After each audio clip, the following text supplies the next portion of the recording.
Brandon Thurston from WrestleNomics is up next, and we're going to follow Brandon with John Pollock from Post Wrestling. Thank you, and good afternoon, everyone. But we can't ignore the math, okay? We can't ignore the data. Go on Google Trends, type in your name, then type in mine. You're a straight line, I'm a pyramid. I like the very direct question on that. Television ratings, downward spiral. Buy rates, plummeting. The time is now to turn the math around.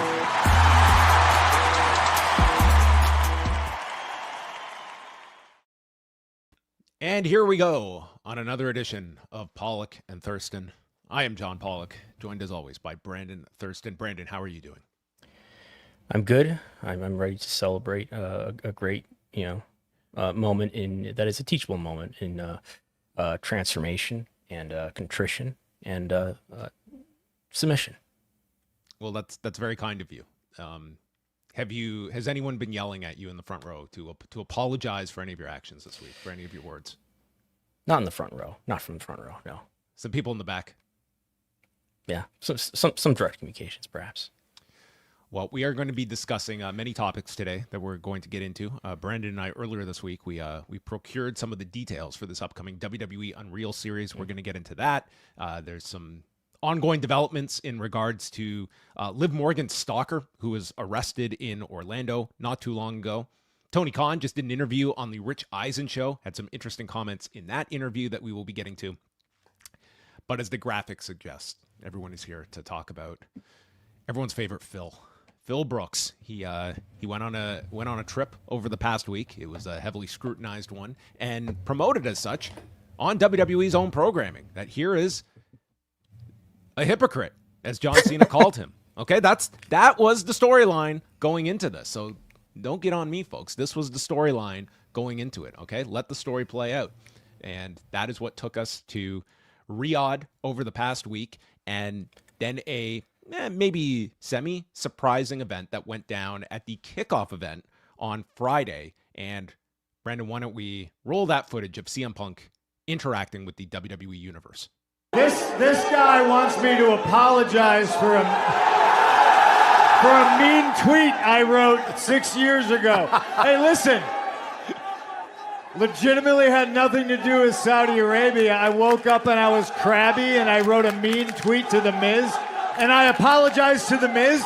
And sir, what's your name? Mohammed? Here, watch out. I'm going to step right here.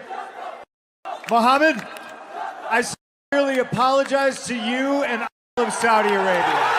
Okay?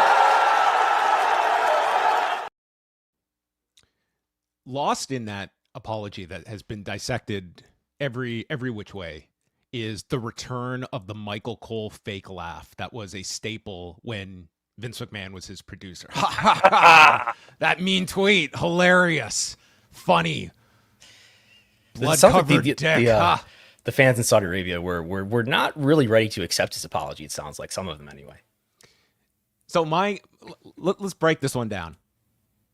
What was CM Punk apologizing to Muhammad for? What had Muhammad seeked contrition over?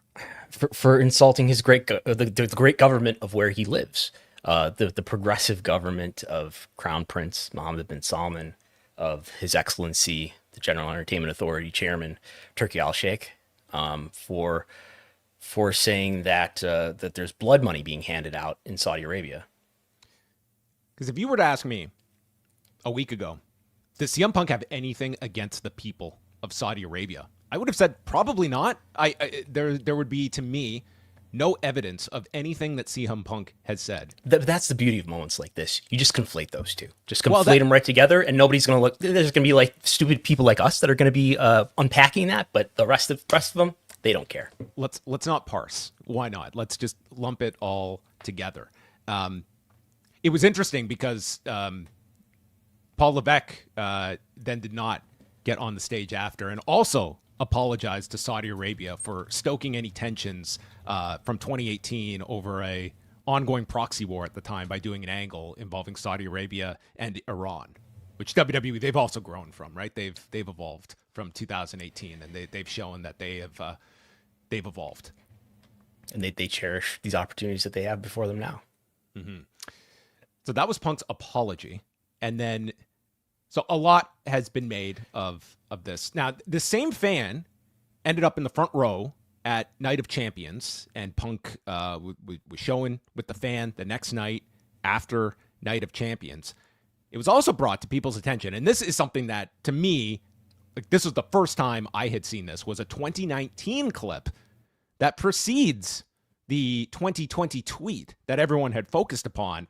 And this one was, to me, much more direct in terms of if you want to get into the politics of CM Punk and how he was just mad at The Miz. He was just crabby, and he was just tweeting at The Miz. He woke up crabby one day, forgetting about this appearance several months earlier. So let us now hear CM Punk on Barstool Sports on the Pardon My Take show. Again, this was in 2019.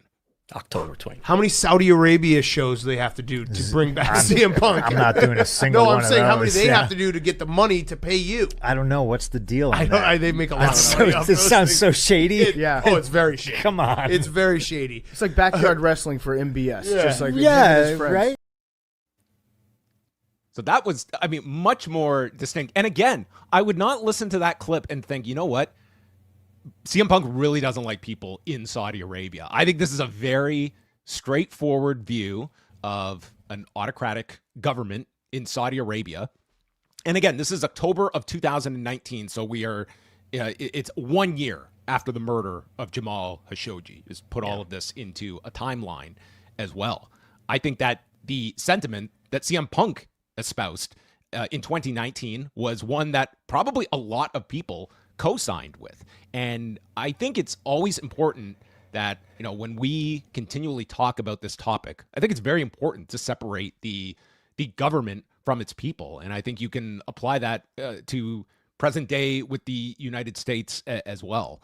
But that is where this all kind of got placed together. This apology was made. There was a lot of backlash towards this. And then the final thing we'll play here is that at the post show after Night of Champions, Paul Levesque reflected on the actions of one CM Punk. Well, I don't know what Triple H 15 years ago would have thought, but if you'd have told me 10 years ago that CM Punk would be here in Saudi for the WWE, I would have thought you're out of your mind.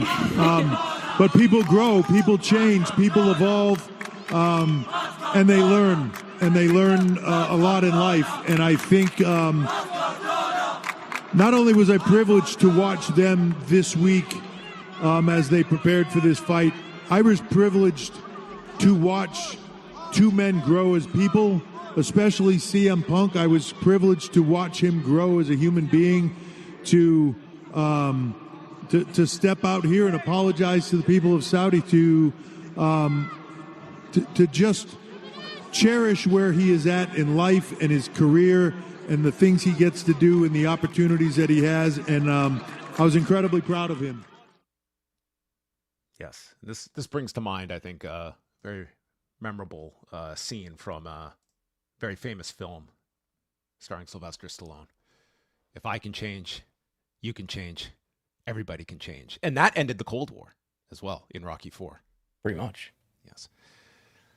So there we have everything kind of encapsulated here of what went down. And with CM Punk, this kind of dominated the discussion going in and coming out of Saudi Arabia. I will add that while I feel there certainly would have been a lot of references to these comments Punk had made in the past, and it would have been something because of Punk wrestling in Saudi Arabia for the first time, I do maintain that had this not been part of the promotion of this match, of John Cena referencing the past tweet from 2020 and making that you will get the title match, but you have to admit you are a hypocrite by going to Saudi Arabia, I think they just fanned the flames in terms of the amount of attention this was going to receive. So to now play that, oh, why is everyone jumping on CM Punk for this? Like, this was the story that they told on their television. And to me, in an implied way, never saying the name of the country, Saudi Arabia, but it was strongly implied. I mean, he literally called him a hypocrite, posted a photo of The Miz wrestling on a Saudi Arabia show on Instagram, and like to me, that to call him a hypocrite to say that he was right in the first place to criticize and implicatively criticize Saudi Arabia. Isn't that a premise of what Cena's saying there? You're a hypocrite. Let's go to the tape. Match like this, you're gonna follow me to Saudi Arabia, and we're gonna do it at Night of Champions. Ball's in your court, hero.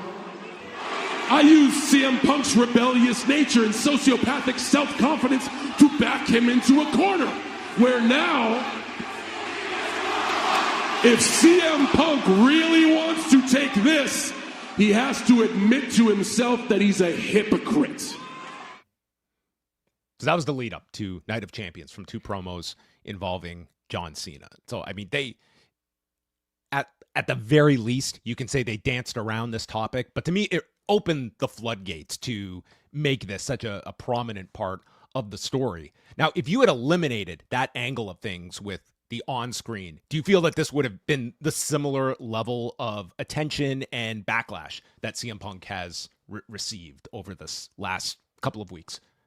I don't know. It might have been. I just don't have a sense of how strongly aware the typical fan who's going to an event in Saudi Arabia is of that whole backstory. They might if we're thinking about like Canadian fans, they know about Montreal and things like that. So I could see it both ways.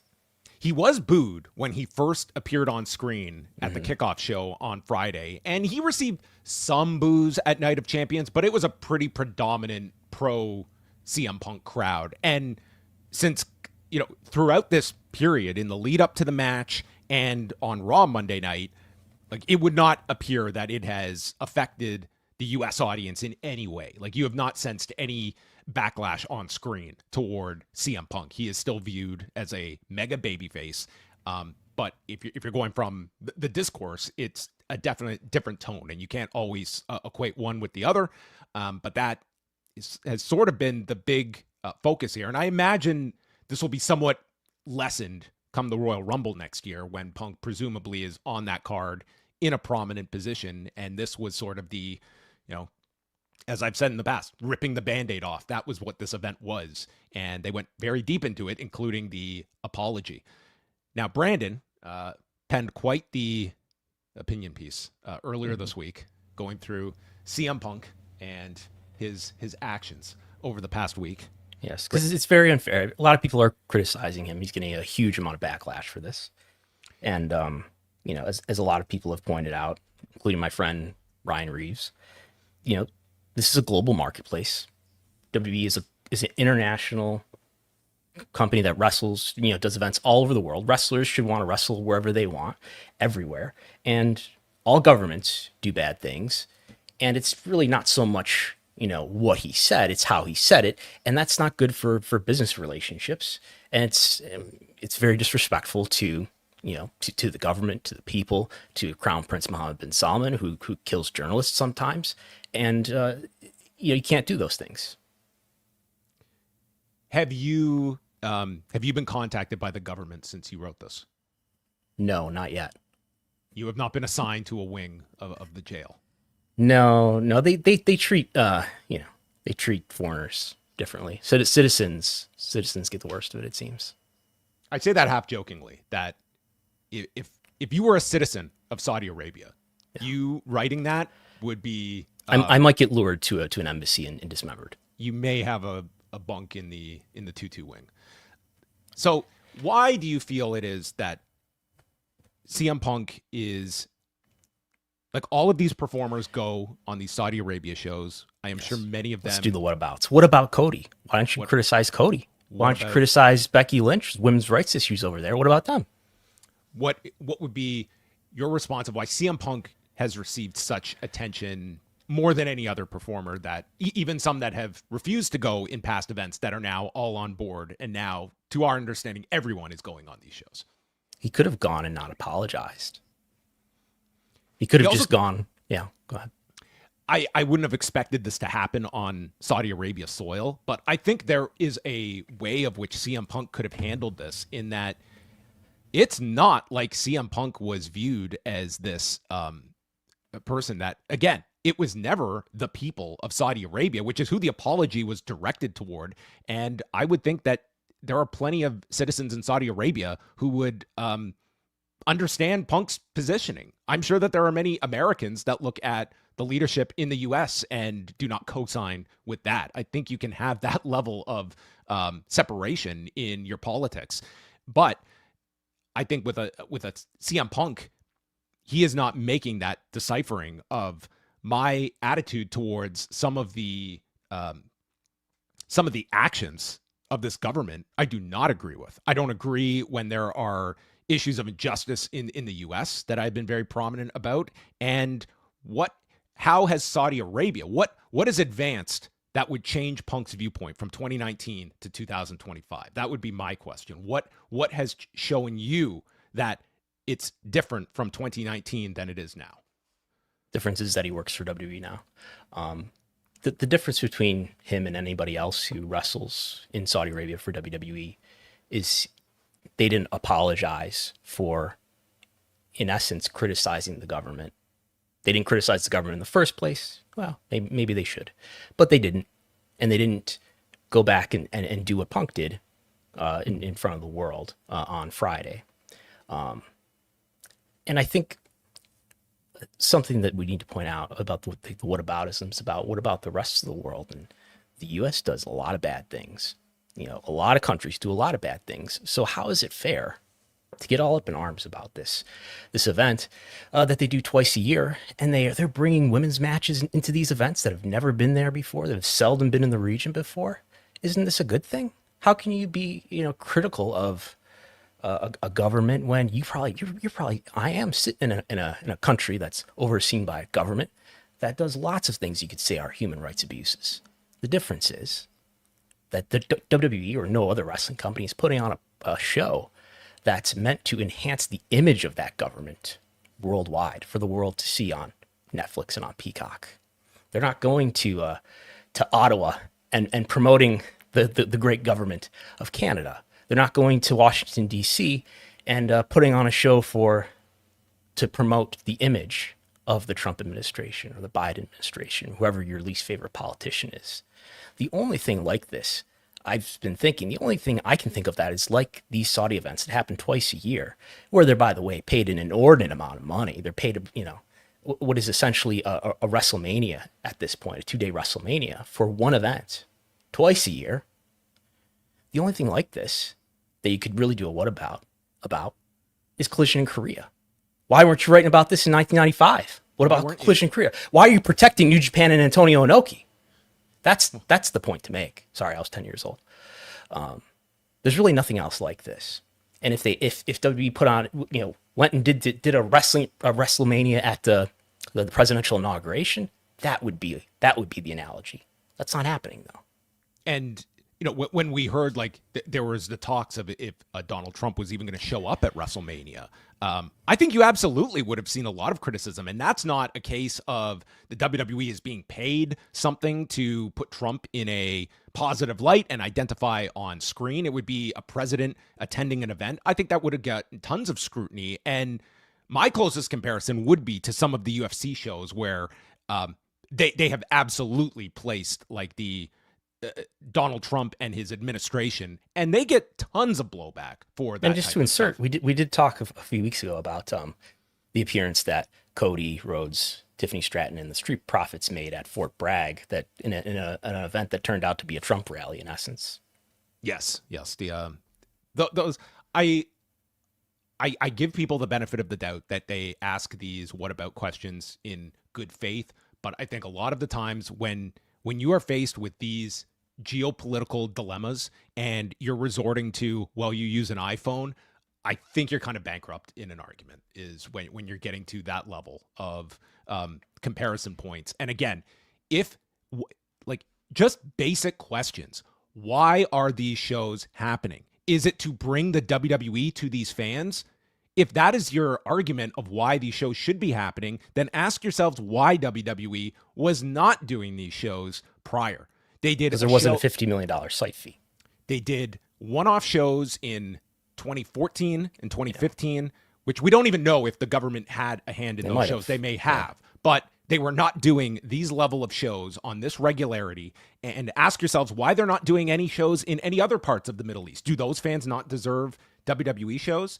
If they were not being paid by the government, I don't think you would have almost any scrutiny of these shows. You would get some, but it would be, when you watch that Greatest Royal Rumble show, that's probably a must-watch show for anyone that wants to dive into this topic and watch the presentation on that show, where literally they got the Davari brothers to represent Iran against Mansour representing Saudi Arabia in the midst of a proxy war that they're stoking real life tensions, and listen to the reaction of that crowd as they are playing off those nations.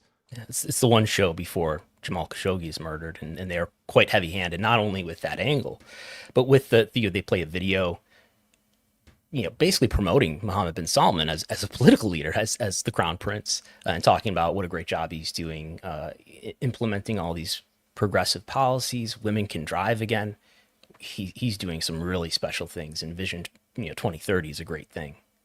So, again, I don't begrudge performers that go and do these shows. I understand that they are in a position where you do have to understand that I have a job to perform, but I think that also does come with some of your fans that are going to have those questions. Like today, it was announced that CBS is going to end up paying Donald Trump this $16 million figure over this Kamala Harris edited interview.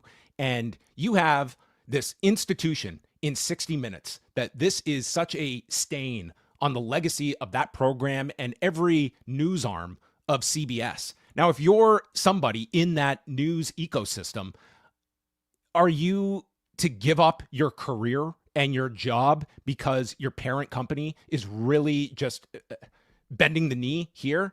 I don't have that expectation of people. But at the same time, there's going to be a lot of criticism of CBS for acquiescing to this ridiculous demand. And if you're a CM Punk, Bill Owens resigned, who's the executive producer of 60 Minutes on CBS. Bill Owens is some people, stepping up. But I don't have that expectation that if you're a WWE performer that you have to quit the company to do this. And a Punk doing this show, it is to the benefit of your career that is winding down to make good with these big, these very important shows for the company. But at the same time, there is a price on the back end where your statements are not just erased from history. And you have a fan base that I think digs much more deeper into the CM Punk ethos than many other performers, that it does show you that a CM Punk is going to be so much more of a lightning rod for this than for, say, a Sami Zayn or anybody else on the roster. I hope we get to know the story, the backstory of what led to this apology, if anything, if this was not just a spontaneous apology on his part. Was he asked to do it privately? Clearly he was not asked to do it publicly. Did WWE ask him? Did the government nudge this along to help make this happen? Was this just something that they decided to do to try to mitigate the negative reaction he was going to receive from the crowd? I would like to know. If there's anybody in WWE, there's only a handful of people who should feel as secure as he does, right? And there's only a couple people who you could begin to argue are bigger stars than him in WWE. He's been a huge star for years. He made a lot of money, I'm sure, wrestling for AEW and before that, and doing whatever other projects he does. And now, there's nobody who has the financial and professional security much greater than he does, who could, push the boundaries if he wanted to. And he does seem to be a pretty principled person sometimes, with the exception of this. So I'm not saying what he should do, but he certainly opened himself up to legitimate criticism. And there's no incentive for him to address this now, but I would be curious if there does come a time that he would ever talk about this, and maybe he has his genuine beliefs on this somehow being the right move to him to make that is not career oriented. I leave that to him. But while all people are kind of running cover for CM Punk is not the one that is pushing back on any of this or making any public statements. He's kind of in a position where he cannot. So I understand that. But I also I don't get the idea of, well, just bury your head in the sand and just don't ask questions about this stuff, or don't talk about this stuff either, which is like another sentiment where if you want to be someone that, hey, you two guys, you just always just bring this stuff up and you inject all of these politics into, on this occasion, this was the WWE opening the door on this one. I think everything is completely fair game for whatever your reaction you want to be, pro-punk, anti-punk, somewhere in the middle. This was the story going into it, and it was the dominant story going in and coming out of this. And the idea that you just are going to wipe past this and ignore what the real politics of this whole series of events are.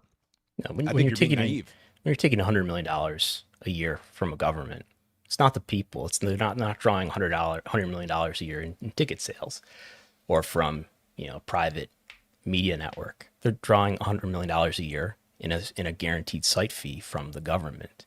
When you're doing that, it doesn't take reporters or people in media to make this about politics. That's what it is. It's about people who make very important policies that govern people's lives, and you're in a very lucrative relationship with them. I think some of the reaction to the thing that I wrote was very positive, and I think some of that is from people who are primed to and already hate Punk because of any number of reasons, including the falling out in AEW. And like, I don't dislike CM Punk. I think he's one of the most interesting figures. I would say he's probably the most interesting figure in wrestling. I might argue that. I think this past week in our time is just the latest example of that, of like all these touchstones. Maybe him in pro Vince. wrestling. And I think this is not like, oh, he's a terrible person and a terrible person for this industry. I'm a CM Punk Hall of Fame voter. Are you? Yes. Yeah. Okay. And I don't think that's going to change because of this. But just, this is more, I think, a reflection of the way that the world is becoming, especially around Saudi Arabia, like Formula One. What about Formula One? That's a good what about. What about all the boxing events that take place in Riyadh at the behest of Turki Al-Sheikh? It's a broader cultural and political phenomenon around. You just take a lot of money, an inordinate amount of money, to put on your show. You don't really have to think about it that much, and you cooperate to the extent that this government wants you to play a video or something like that, or apologize for past comments. And this is where the sports washing term comes from. You're improving the image of this company worldwide. So if you're one of these people who sits there and watches these events in Saudi Arabia by WWE, and you say, what are these idiots talking about? Like, Saudi Arabia is a government that does bad things. Looks like a pretty normal event to me. Stop complaining about it. That is exactly the product. That's the product that costs $50 million. It's this normal looking event in this normal looking country that I have no reason to believe anything other than it has a normal government. That's looks like the combat sports capital of the world to me. Maybe we'll visit it. Maybe we'll have better relations with this government and look past some of their human rights abuses and not pressure them to improve on those things and to change those things. That's what they're buying for $50 million per event. And I think it's exemplified at the highest end by Ari Emanuel. I don't think there's any better example of this, of one of the few people that was willing to put his money where his mouth was in 2018 and reject an investment from Saudi Arabia in light of the murder of Jamal Khashoggi, and then did an about face multiple years later. And all governments do bad things. That's exactly his argument. His rebuttal on Freakonomics was pretty much, I don't know why I decided to do that. It's just like he didn't have any cogent answer other than it's like the negative. I'll read you the quote that he said. I really don't even know what he's speaking about, why the company paid back $400 million. Emmanuel said on the Freakonomics podcast. I'm not defending what they did. He's talking about Saudi Arabia. Every country does bad things. Everybody thinks things are black and white, and I have a tendency to do that too. Governments do bad things. Let's just say that and then work through all our emotional ethics. Well, I encourage people to watch The Dissident. It's a very thorough documentary, and you can ask if this is just normal governmental action that takes place on a daily basis. But that was sort of what am I giving up all this money for? Is it this altruistic action that I'm ultimately going to be rewarded for? Like, yeah, there will be some pats on the back for something like this, but I'm giving up all of this versus I take this money and what is the downside? I'll get some critics. I'll upset a wrestling site. Like, and that's how all these companies view this. It's like, it's almost like a sign of weakness if you're to place like ethics above profit. And that's just where we are. And yeah, we can use the whole fiduciary duty argument, but I think that's a real easy cover that can ultimately that can defend yourself against literally anything. Like you could and when he gave the money back, he was running Endeavor. That's 2019. Endeavor did not go public for a couple of years later. So my question, which I would have to ask, you have to talk to a securities lawyer, is could there be a viable shareholder class action against you for not taking sovereign wealth money to do especially if it's like 5 times what a normal event of that type is. You could have a shareholder lawsuit come up here and say, look, you had this great deal on the table and you didn't take it, and you cost us what the stock price would have been, which would have been higher. You owe us millions of dollars now.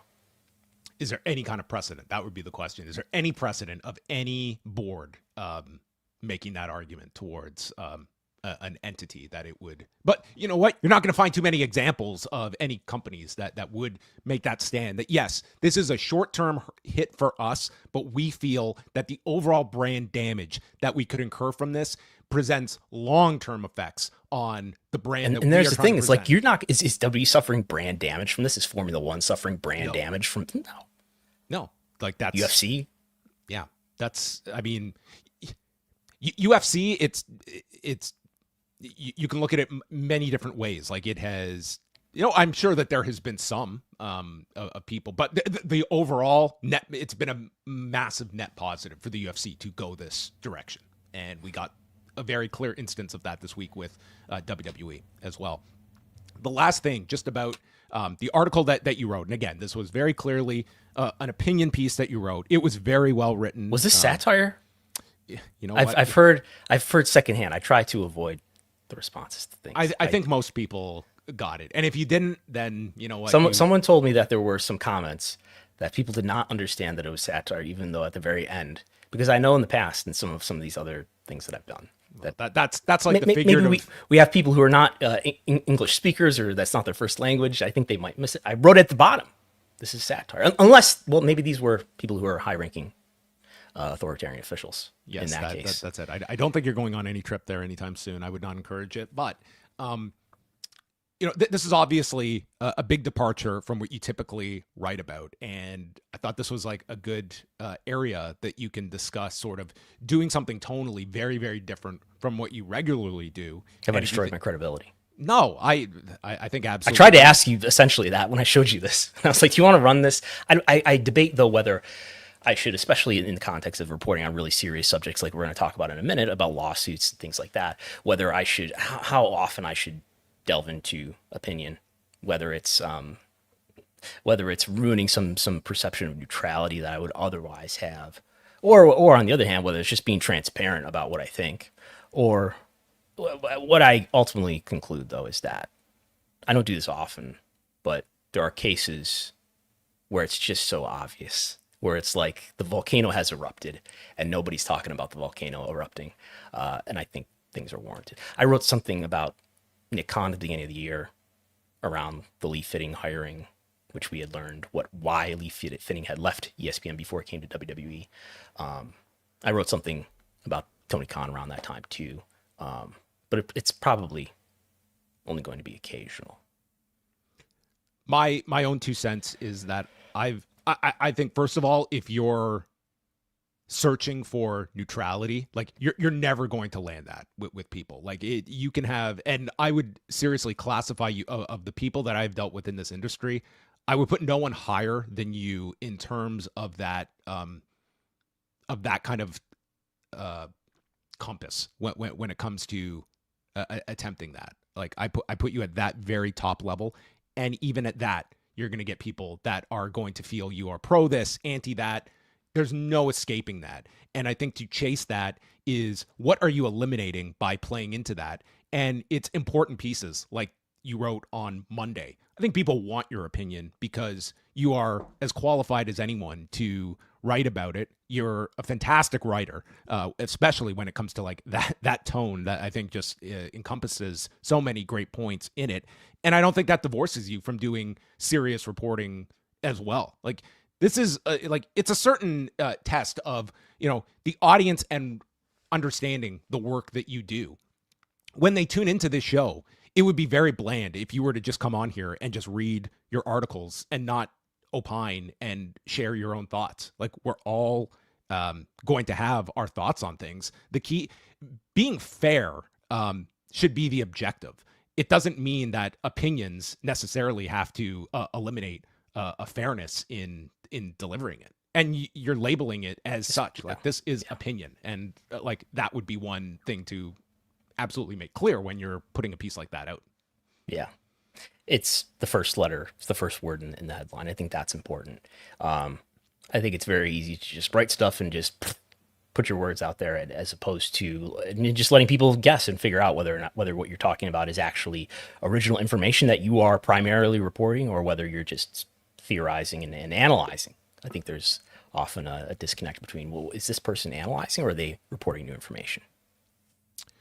You can go over to postwrestling.com and read Brandon's piece, and I'm sure it will circle back. I'd also encourage people to check out our interview with Kareem Zidane from a week ago going into this, which was before the apology, and kind of goes into a lot of these topics as well, and the what about arguments as well. But we have a bunch of other stuff to get to. We went lengthier on this than I thought we would. We're now going to shift gears to what I thought would be our focus on Monday, but then the Brandon piece just was the tidal wave, a tidal wave at Post Wrestling, I can confirm. And that was the WWE Unreal details that Brandon and I were able to gain knowledge of through a source close to the production. And we have now the descriptions of the 5 episodes, which will drop on July 29th.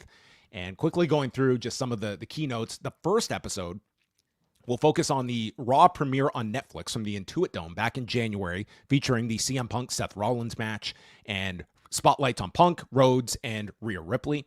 The second episode on the Men's Royal Rumble match, the program between Cody Rhodes and Kevin Owens, which included their ladder match at the Rumble, and Jey Uso winning that month's Rumble.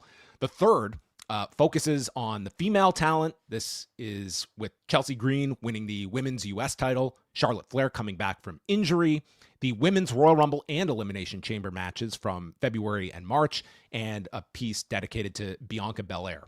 The fourth one is probably going to be the most interesting in terms of how they handle the John Cena heel turn and how they went to great lengths to keep it a secret, the execution of the turn at Elimination Chamber in Toronto, and appearances by Nick Khan, Dwayne Johnson, obviously, and Brian Gewirtz as well. So that'll be a real interesting handling, Brandon, because I think that's probably, if people are looking at these 5 episodes, the one that is going to draw the most attention.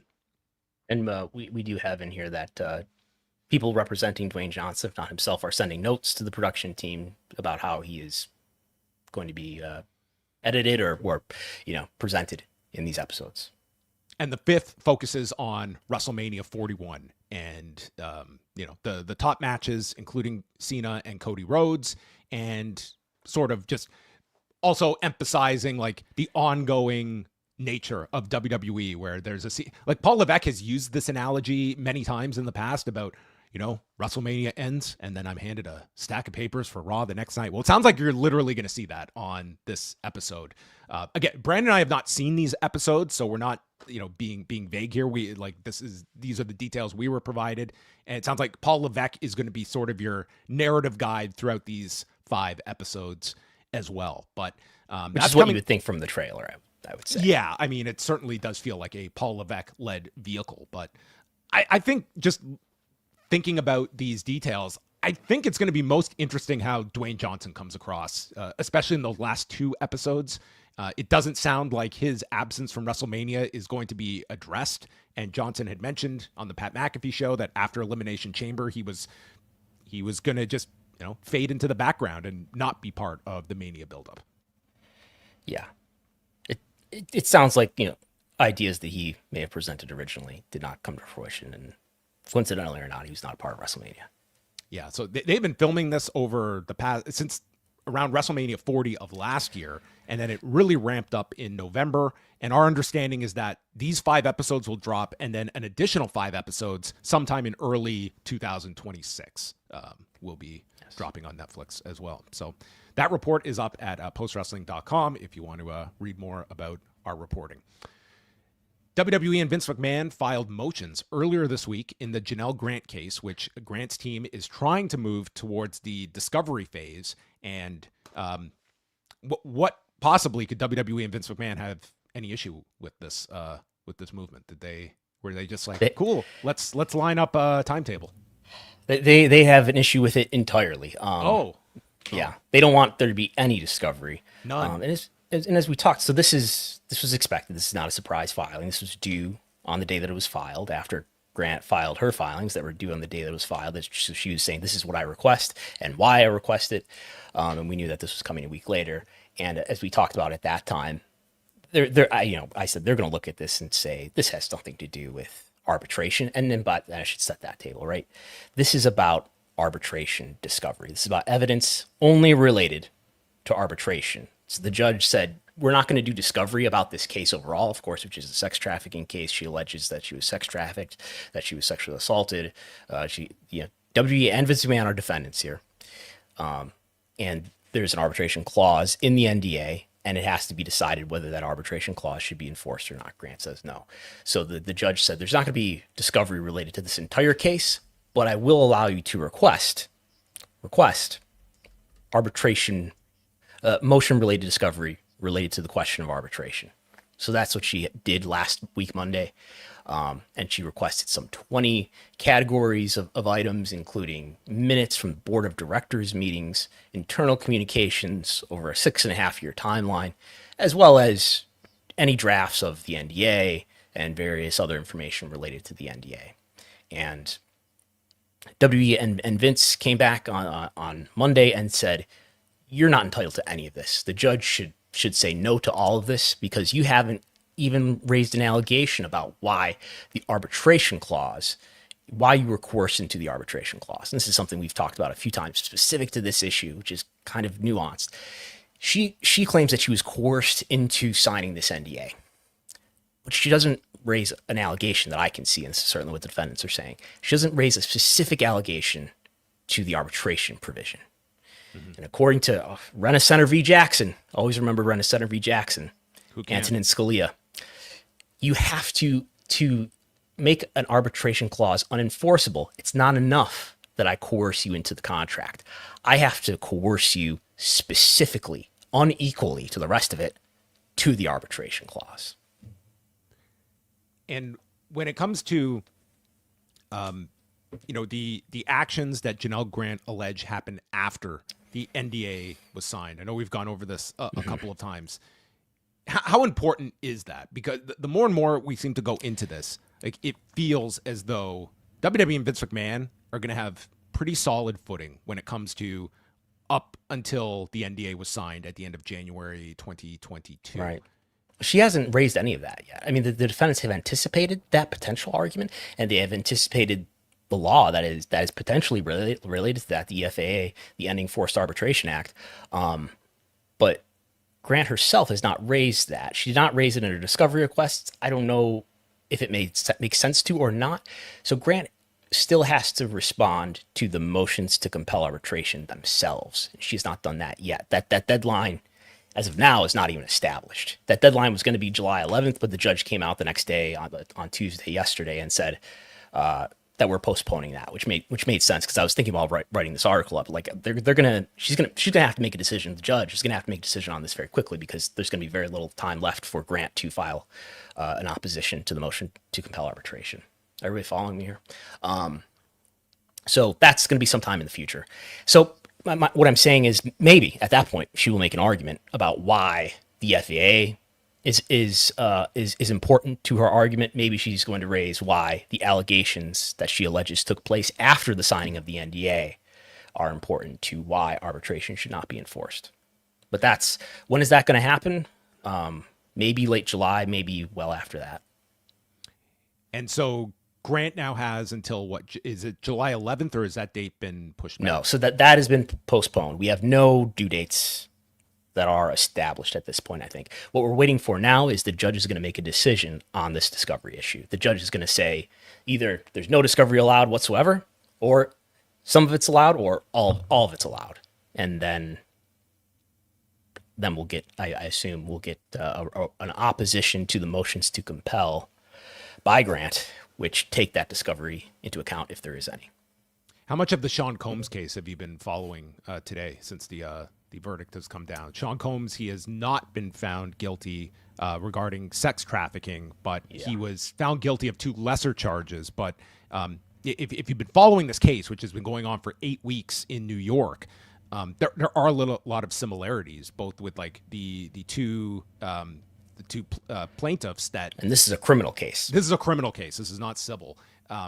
They have relied heavily on like text messages and trying to prove that the 2 women were willing to participate in these freak-offs, and their argument was that, they were being forced to, that this was, they were in fear of the retaliation if they did not participate in any of this. But it's hard to read this case and not just draw some comparison points to what's being alleged in the Vince McMahon WWE case. Yeah. I mean, obviously I haven't followed this as closely as Vince's situation, but to the extent that I've read about this case, it seems like there are much more detailed allegations here than there would be against Vince, which is not to diminish Grant's allegations, to not to say that something horrendous did not happen to her, but in terms of evidence, or in terms of a lot of allegations. So what we have, if you don't know, is Sean Combs organizing, I don't know how many of these so-called freak-offs, where he would bring male prostitutes in, and his girlfriend at the time, and then they would all have sex and all of this. It's hard to see how this would it's hard to see how Vince's case would not be less strong than this case, in which this case they're getting some convictions on lesser charges on transportation of. Combs has been acquitted of sex trafficking and racketeering, but convicted of transportation to engage in prostitution. Yeah.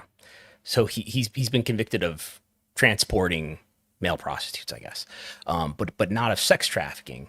And, I think people want to look at who the president is and his relationship with Vince and say, this is clearly the Trump and his friend Vince getting these charges out of the way. But that's a theory. I don't see evidence to support that, as much as maybe they didn't feel confident in prosecuting a case. Then again, we do know that a grand jury was convened. Grand juries usually indict, but this one has not, at least not yet. Just to keep everybody up to date, Vince's side is that that the criminal investigation is all over with, all done. They've been saying that since January. Then there was that appeals case in February, which referred to the investigation as "quote unquote" ongoing. I think there was a stay on the case that was lifted on December 11th of last year, and that stay was in place at the request of U.S. attorneys at SDNY.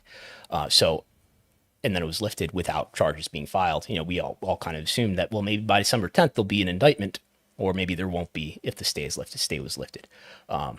So it doesn't look like there's going to be any criminal case at this point. Now, new allegations could always come out, new evidence could always come out, but no expectation that that's going to happen.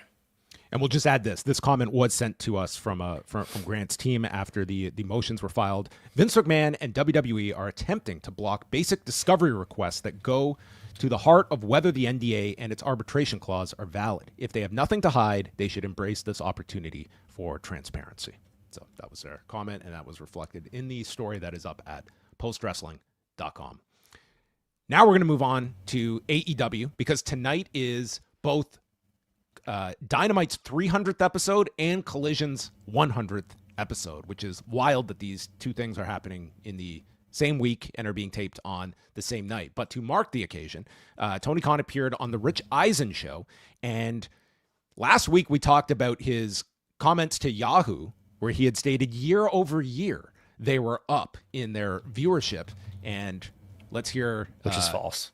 Tony Khan's updated reflection on where things are and with the Q2 analysis as well. So this is the closest we have to an AEW earnings call. For AEW in Q4, we had a great audience, and we signed a new deal, an extension to stay at TBS and TNT, but also to simulcast on Max. So in Q1, not only did we become one of the top streaming shows on Max, but our audience on TBS actually got bigger. The overall audience and the demo share. So we just got the Q2 numbers officially in. Q2 just ended yesterday, and Q2 was up from Q1. So 2 straight quarters on both TBS with Wednesday Night Dynamite and TNT for Saturday Night Collision. Yes. The ratings have been going up each quarter, and we've been building a streaming audience. So like you said, you can build an audience on cable, and these days it's nice to have a success story on cable, but also, like you said, the power of streaming, you've seen it. And for us, Max has been such a great partner. So it's a really exciting time for AEW with what's going on TBS, TNT, and Max, growing and building the audience. But for the wrestling fans, the shows have been better than ever. That was Tony Khan on the Rich Eisen show. How did he do this week, Brandon? Much better. You could say that this is spin still, but much better. So I've prepared math, as I warned you. He's talking. So last week, where he was saying things that were not true about his ratings. Last week he was talking about year-over-year growth. This week he's talking about sequential growth from last quarter to this quarter, and it's mostly true what he's saying. Total viewership was up 1%. In Q4 from Q. Hey, that's up. I'm sorry. That's up. You get 51%. You pass. Q1. I'm sorry. Q1 was up from Q4, which is notable considering that that was the first quarter with Max around, and then Q2 was up 1% from Q1. So up is up, even if it's 1% up, I suppose. However, if you look at the demo, Dynamite. Oh, we should mention too. Okay, Collision, and this is excluding preemptions, only including non-preemptions. Collision was up 18%, so more actually significantly. That might so that would not include episodes that had like an NBA lead-in, for instance. Would that be right? This is episodes that started at 8:00 on Saturday night. So I would have to go back and look to see did some of them still start right at 8 but have a tremendous lead-in. I don't know. If there's cases of that, it's not often, right? But in the demo, Dynamite was down 2% in this quarter sequentially, and 8.5% in Q1.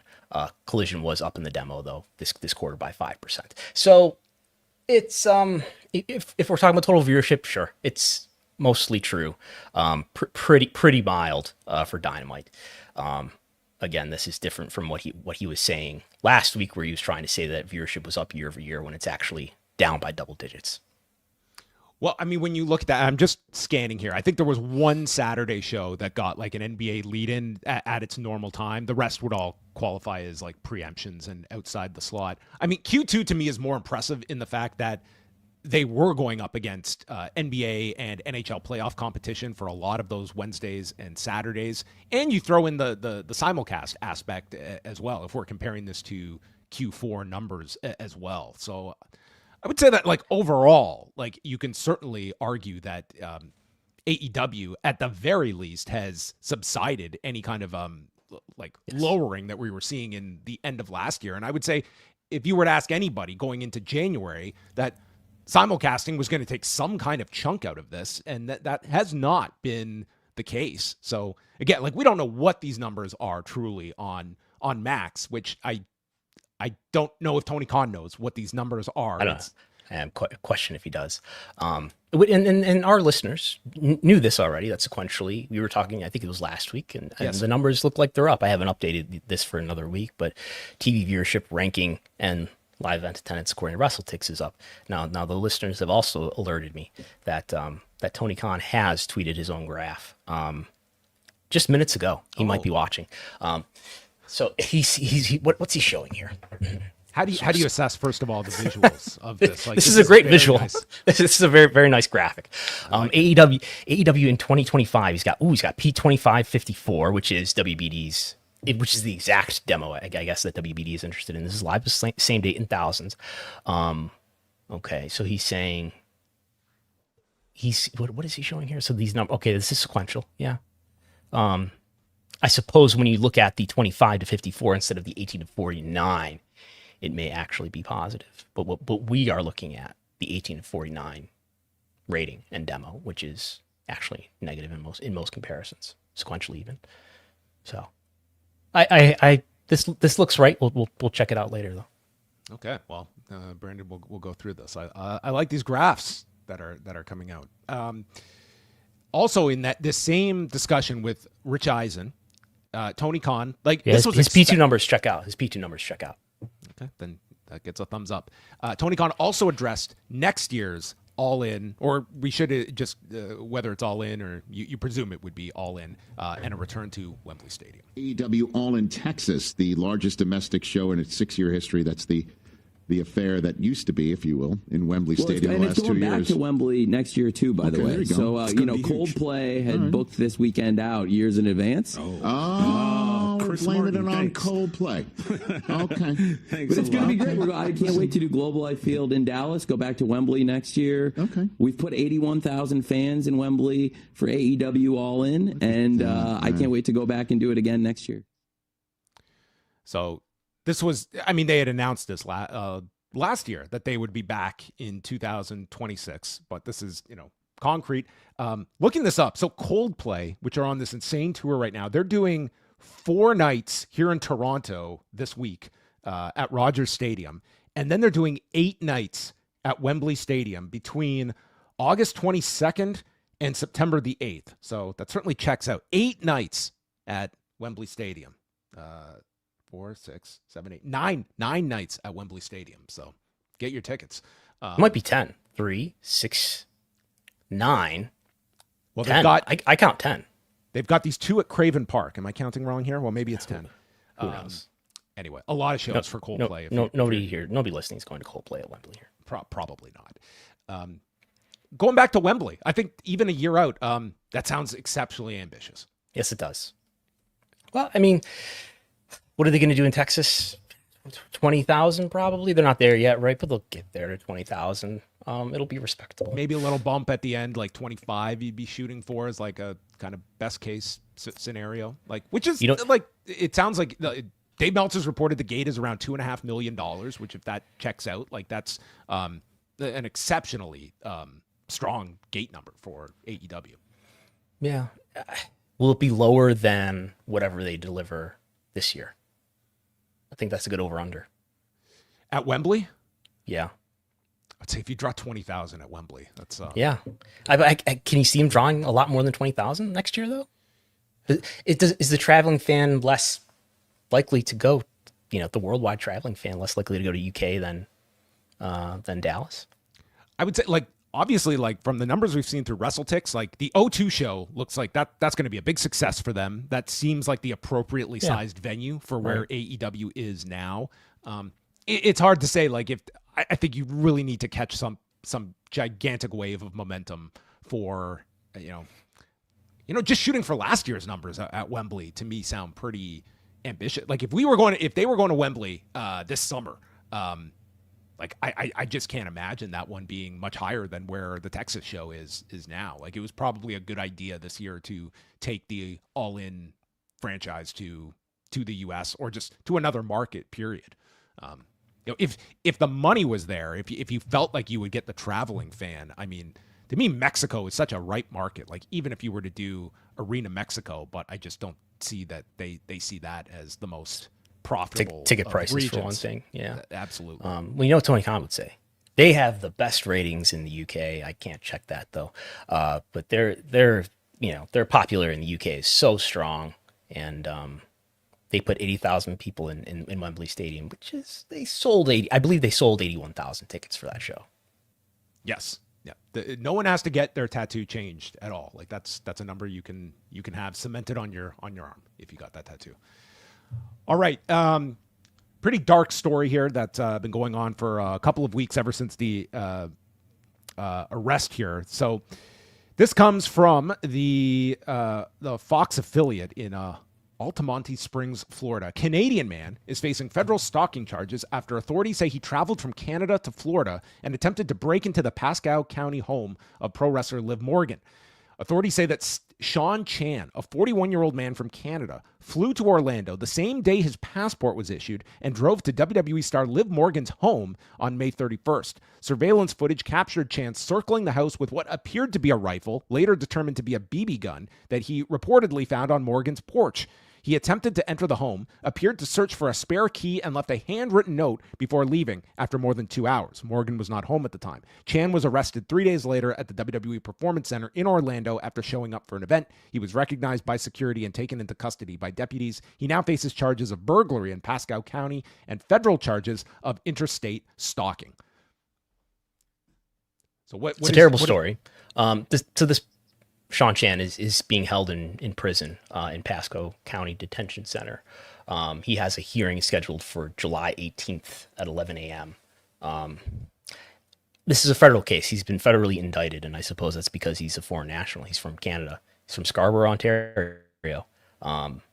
So I don't want to speculate on what's going to happen to him, or I don't know how this will be handled since he's not a resident or a citizen of the U.S. But he according to the court filings, he got a passport, and the same day he got the passport, he took a plane from Ontario to Orlando, and I believe it was in Orlando for several days, and then went to Liv Morgan's home. Yeah, I mean, it's extremely troubling on a number of fronts. I think this does bring to the forefront just the ease at which if you are bound and determined to track down some of these performers, it is doable. And I think we've seen this case. I mean, in an even scarier case involving Sonya Deville a number of years ago, where someone actually entered while she was there, entered the home while she was there. Liv Morgan was fortunately not home when this person went to her home and tried to get in. And is trying to open the door by force, was not able to enter, and she wasn't home anyway. But yeah. Grab the BB gun or grab the airsoft gun from the porch. Yeah, but you have the combination of here is, a central location in the Performance Center where you have this national television show that airs weekly, and these fans will know where these people are going to be on a weekly basis. Now, not all the main roster performers, but still, you are talking about, you're just not there's very little barrier between fan and performer when you're talking about what is basically a makeshift gym that they are at every single Tuesday, and where and when they're going to be there at the Performance Center. It's definitely one of those and that's stories. Where he was arrested, because he tried to go to the Performance Center the following Tuesday for NXT. Yeah. So, I mean, this is someone that was, obviously a major threat to Liv Morgan and potentially other talent as well. And he left a rambling note at the door when he left too. But you hear about these stories, and these are kind of the extreme cases, but even the stories about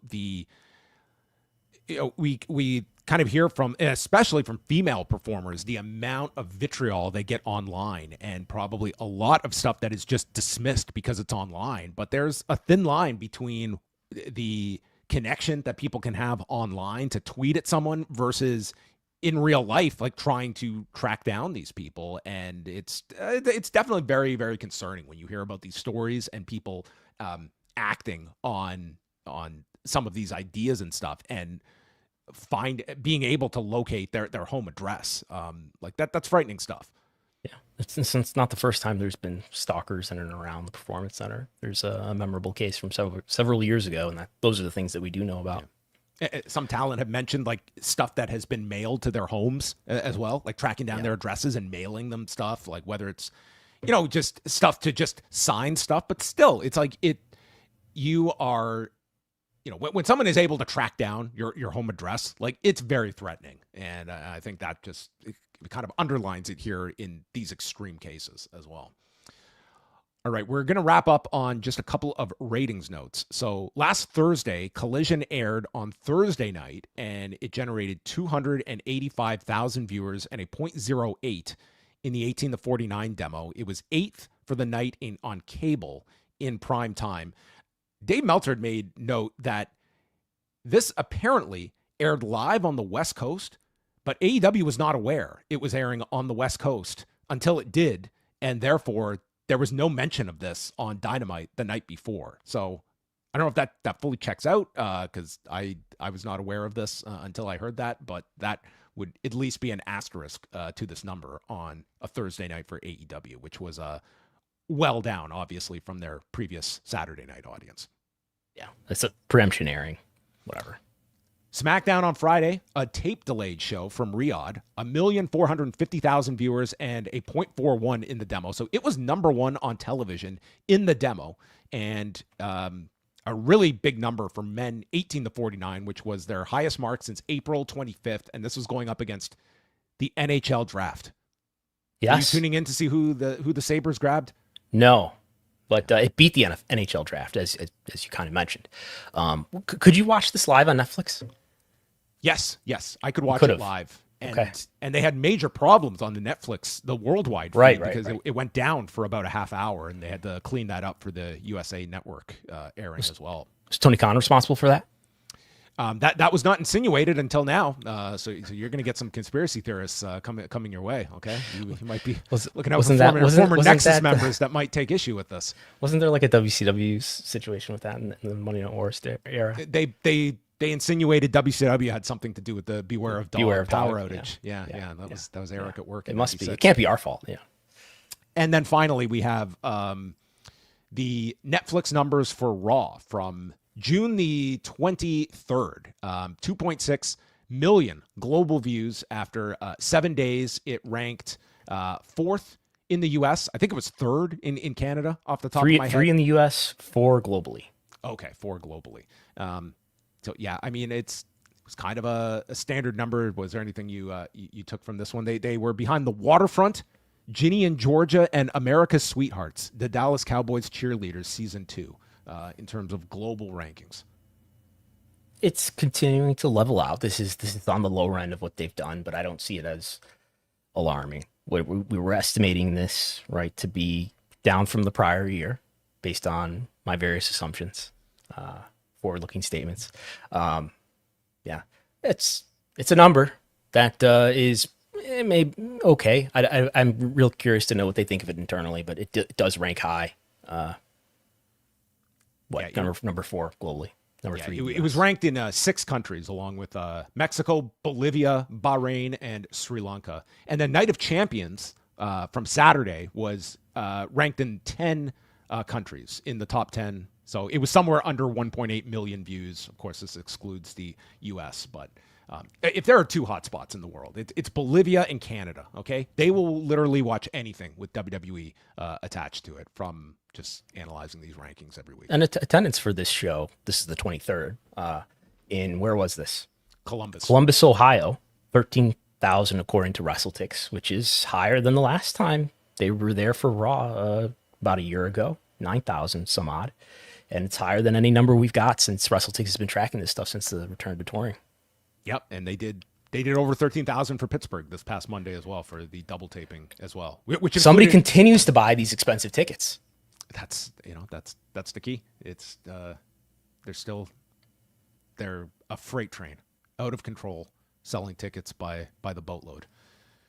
All right, well there you have it, everyone. Now the marketplace is frothy. Tons of froth, okay? Tons of froth, tons of foam for the it's a simple story. It's a really simple story. Doesn't that mean the marketplace is frothy? Doesn't it mean that the market is overvalued? Because there's froth that's not real. It's not something you can actually drink. It's just froth. It's an illusion. It's a mirage. Right. Yeah. Isn't that what he's saying? Yeah, I mean, like there's a lot of steak. We're not just sizzle. We provide a lot of steak. I mean, I could get behind that one. Maybe Mark needs to update some of his talking points, and we do a really good job of keeping track of them. So yeah, well, he's listening, so I'm sure he'll take notes. He's surpassed George Barrios in terms of sound bites for me. Okay, we should have been doing this show during the Barrios era. I think we really would have shined during that 2017, 2018 period. But we will sign off now. Again, lots of great stuff from Brandon Thurston over the past couple of days. You can catch a lot of his work up at postwrestling.com and patreon.com/WrestleNomics. He's also got a Substack where you can support all of the stuff that he is working on, giving you a state of the business. And who knows, every now and then an opinion piece may drop when Brandon is so inspired.